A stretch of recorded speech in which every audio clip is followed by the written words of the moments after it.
Now on KMTV, camera catches country club bobcat. And it was just walking like this, looking around, no care in the world. Man rescues wife. Then she raised her hand and said, "I'm right here." Explosion rocks Benson. I thought it was a bomb. Somebody was attacking us. And all of a sudden, in my three cousins, the front door just went, whoom. But the pressure. And then all of a sudden I heard boom, and I looked over there and went, oh my God. Tonight, Omaha police have identified the woman who died in the house explosion at 65th and Sprague, north of Maple, as 30-year-old Clara Bender. Let's get straight to Jennifer Griswold, who has uncovered lots of new information tonight. Jenny. Craig, Clara Bender was a wife and mother. She worked at CPM Realty as an inspector and went to the rental property today to close it up as part of her job. Those who work with her want to know what went wrong. Clara Bender went to the home at 65th and Sprague today to inspect it after an eviction back in June. Her employer tells me she'd been working with the tenants to get them to remove their things and learned this weekend that finally they were out. As she was at the house, the explosion leveled the home just before 12:30 this afternoon. Omaha police say Bender went to the hospital with burns and later died. Her boss, Jeremy Aspen, told me over the phone tonight that Bender was a fantastic person and CPM is devastated over this loss. He issued this statement. Bender was a dear and beloved member of our company, a loving mother, wife, an all-around amazing person who cherished her family above all else.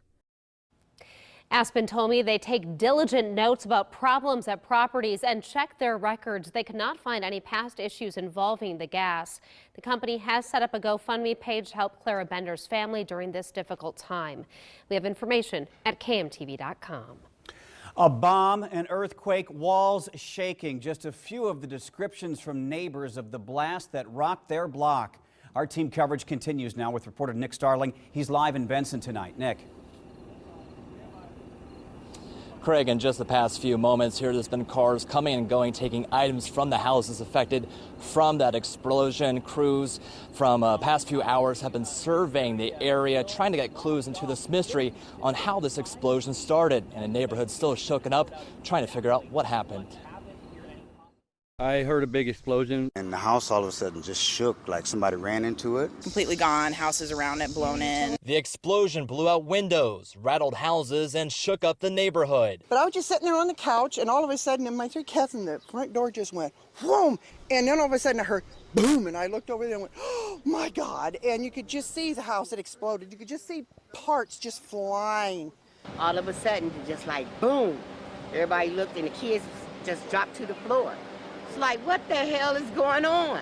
The explosion sent debris flying across the area. I looked up in the air and it looked like confetti coming down, which was wood and fiberglass and insulation. Omaha Fire says the explosion happened at 12:17 in the afternoon. When firefighters arrived on scene, only this foundation was still there. There's not a whole lot of structure left to go to give us an indication of what is happening. So they're going to have to take a while to piece through the debris and analyze it from there and decide what happened. There's fire, there's flame. Hours later, the house next door caught on fire.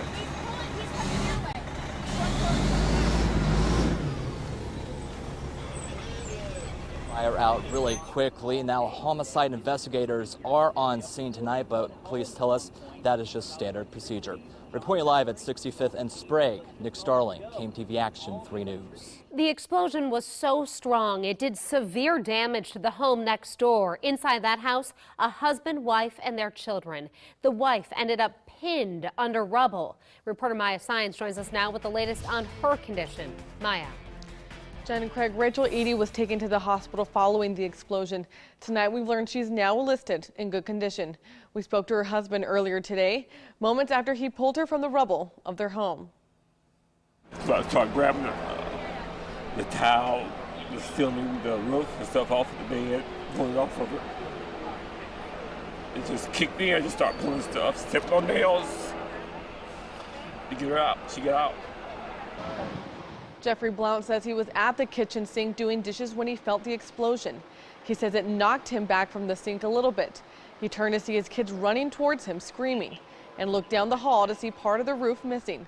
That's when he sprang into action, getting the kids out of the house and going back in for his wife. I was focused on my wife. I didn't know this. I'm gonna care about myself. I just can get her out of the room. Thank God I got it. Blount says neighbors sprang into action to help him rescue her, and he was taken to the hospital for evaluation. Blount says they've lived in the house for 20 years. He says he's just grateful that everyone made it out okay. Reporting live from the studio, Maya Sines, KMTV Action 3 News. Now, your Weather Alert First Forecast.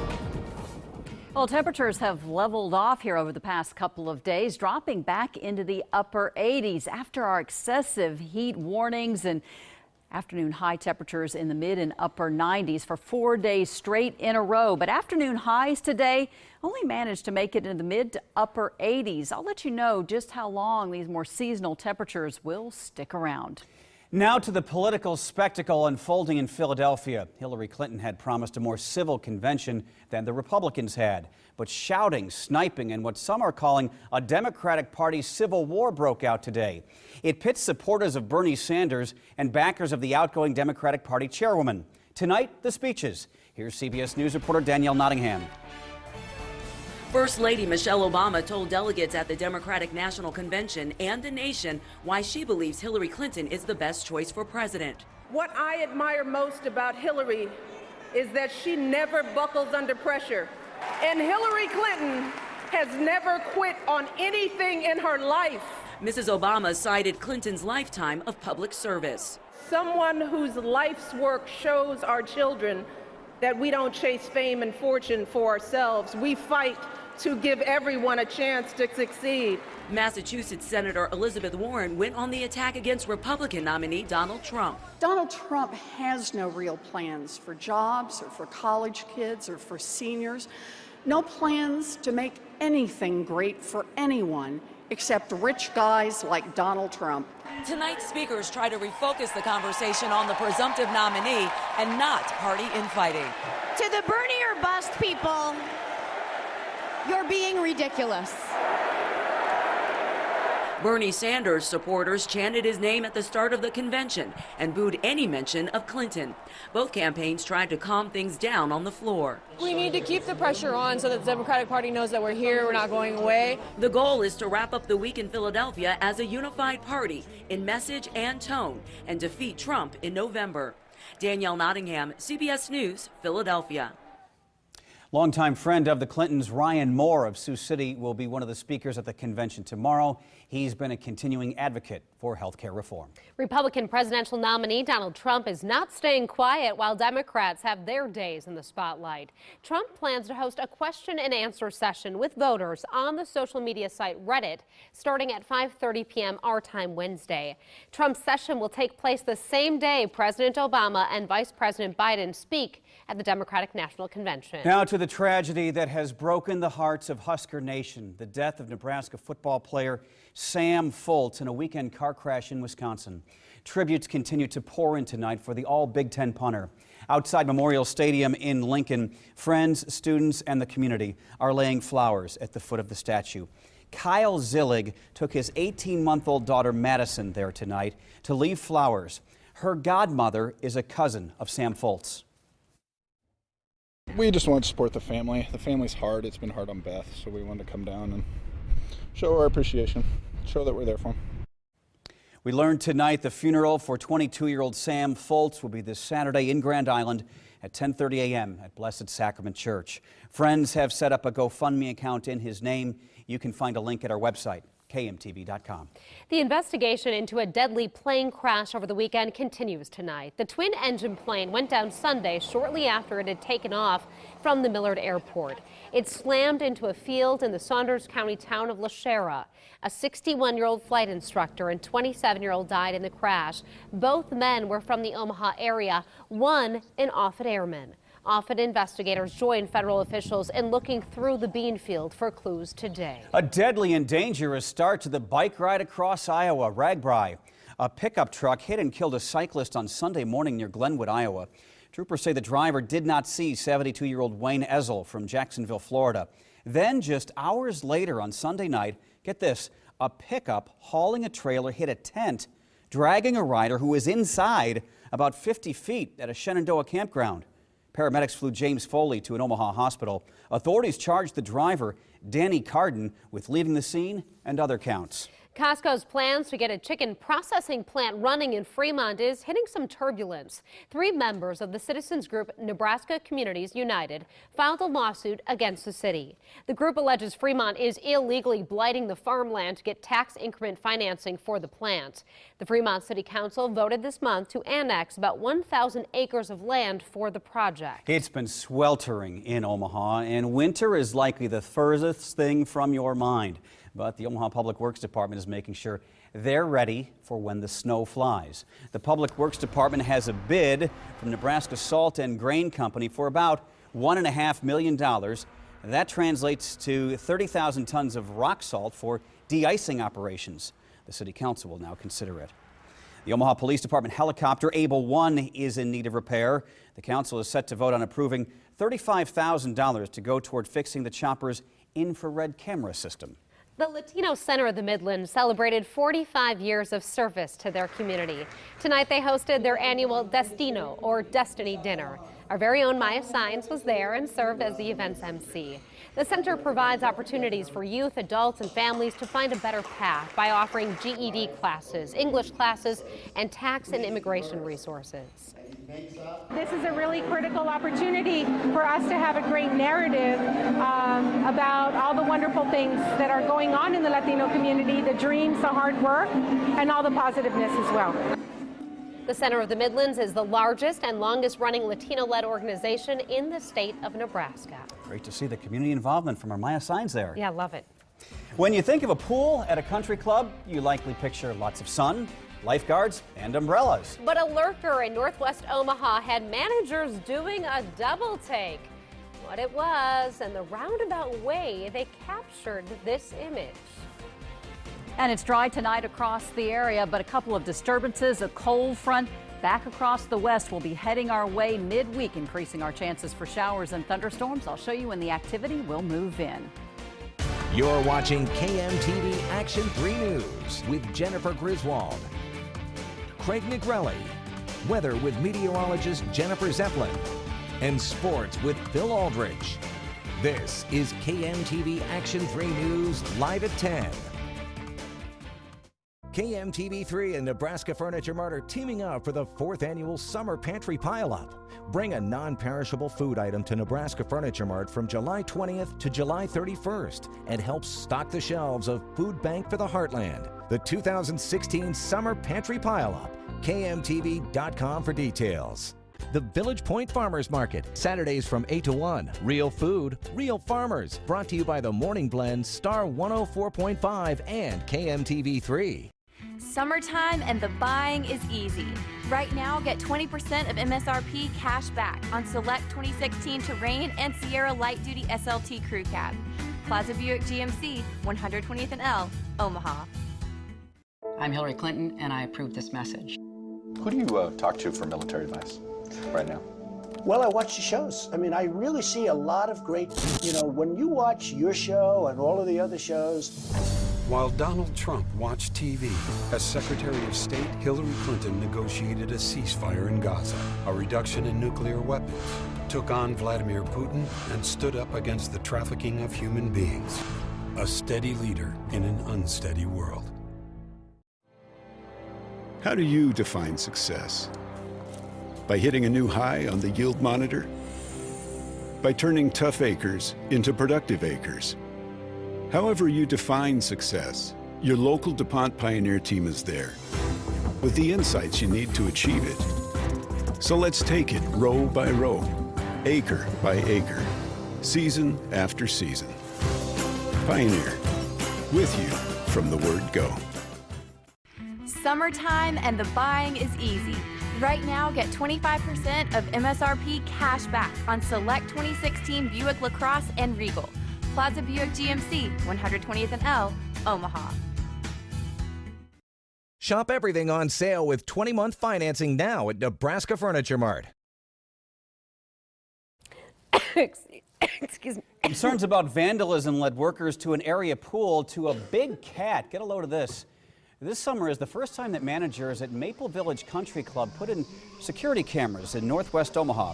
They had a problem with people stealing copper and making a mess of the swimming area. Those cameras captured this. Look at this. The Nebraska Humane Society told the pool board that's a lynx, a medium-sized wild cat. So we caught it on this camera here. Okay, so it was about 2:30, 3 in the morning, and it was just walking like this, looking around, no care in the world. Maple Village hopes the sighting will also ward off any teens hoping to sneak in late at night. South Omaha high school players received a special notch in their belt tonight. They won the state soccer championship back in May. Well, tonight, the state of Nebraska awarded them their championship rings. They also had dinner at the GI Forum in South Omaha. It was a proud moment for the coaches, families, and of course, the players. It was still very surreal for me, you know, because as I said, I've been chasing it for 3 years. This dream of mine was to win state soccer, you know. And congratulations to all of them. Omaha South captured the state title in Class A, defeating Creighton Prep 1-0 in a game that will be remembered for great sportsmanship, I should say, on both sides. All right, Weather Alert meteorologist Jen Zeppelin is here, and we had a gorgeous summer day in Omaha, weather-wise. Pretty typical. You know what? It's hard to say that considering this month has been a super wet month. We've almost more than 3 inches above normal as far as precipitation.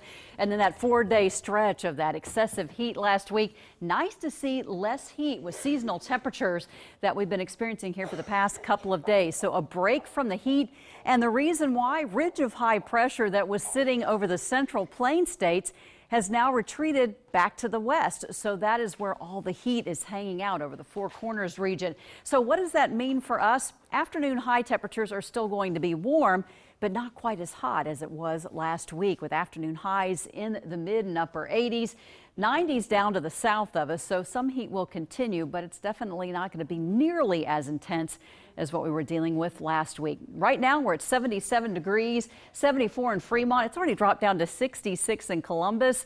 Even in Norfolk, you're at 71 degrees. Over the metro from Douglas, Sarpy County, even Pottawatomie, Council Bluffs, 73 degrees right now. La Vista, you're sitting at 76 and 78 in Elkhorn. So temperatures at this hour still fairly pleasant outside. Mostly clear skies, 71% humidity. Not uncommon that we would start to see the relative humidity rising. Our dew point's at 67. So as the temperature begins to fall tonight, we may potentially see a little bit of patchy fog across the area because of light winds, but not anticipating that we're going to see widespread fog developing. East-southeast winds at about 3 miles an hour. Right now on radar, dry conditions across the area. Even though we're seeing a couple little returns popping up, that is not materializing to anything on the surface or the ground, and we're not anticipating any showers for tonight.